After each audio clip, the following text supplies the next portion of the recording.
Y ahora los juguetes, no de los de ahora, sino de los de antes, que pueden ser los de ahora, con ese crack de la narración de cuentos de juguete, que es José Antonio Quiroga, de la colección Quiroga Monte. Ha salido una exposición, una colección que se puede ver en muchísimos sitios, que ronda por toda España para mostrar eso, la industria juguetera española. ¿Qué tal, José Antonio? Buenas tardes. Muy buenas tardes a todos vosotros. Mira, hoy has elegido algunos juguetes que son una verdadera maravilla, empezando por una locomotora, no de tamaño real, pero casi, porque hablamos de una que se llamaba la Mastodonte.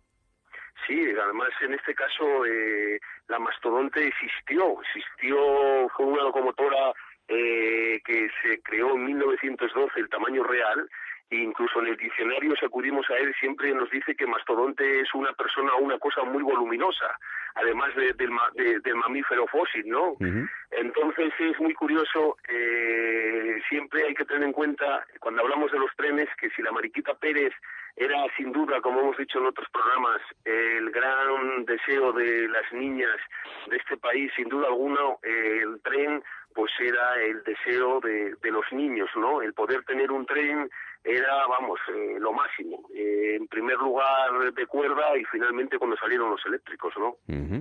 La Santa Fe, la Mastodonte, ahí están Manamo y Josfel también trabajando en los juguetes en los años 50.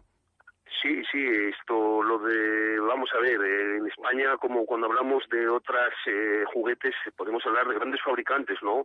Entonces, pues podemos sin duda hablar de fabricantes catalanes de los años 40 y 50 que hicieron unos trenes con un gran virtuosismo. Tranquilo, yo te llamé José Ignacio antes, no pasa nada. Sí, entonces, concretamente Josfel es las letras de José Feliu, que era un catalán que hacía un método muy curioso. Era una persona que pesaba más de 80 kilos y lo que hacía, se personaba por las principales jugueterías y les hacía una demostración, se descalzaba, se subía encima de la locomotora y cuál era la sorpresa del comerciante juguetero cuando veía que el peso del señor Feliu aguantaba la locomotora sin romperse. Entonces automáticamente se compraba una o dos piezas de las que le ofrecía, aunque luego otra canción diferente era el poder venderlas debido al elevado precio, ¿no? Ya. Entonces era una anécdota muy curiosa. Una prueba de esfuerzo. Oye, y por último, te voy a preguntar por los juguetes de madera y en concreto por la que era capital de los juguetes de madera. Esto es curioso.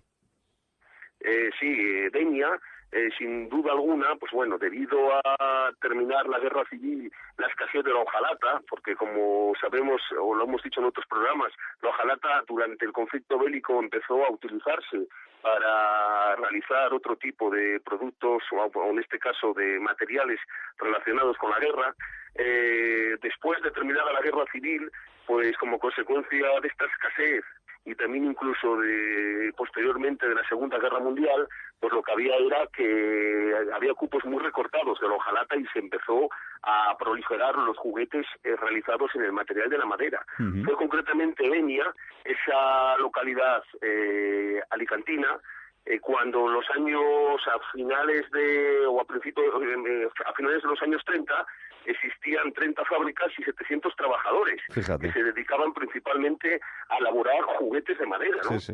Caballos, camiones hacían en Denia, qué cosas. La historia del juguete, la historia de muchísimas personas, trabajadores y sobre todo niños que jugaban con ese tipo de piezas. La semana que viene seguiremos conociendo más sobre esa parte de la historia de todos y cada uno de nosotros con José Antonio Quiroga. José Antonio, un abrazo y gracias, ¿eh? Gracias a vosotros. Venga, hasta la próxima.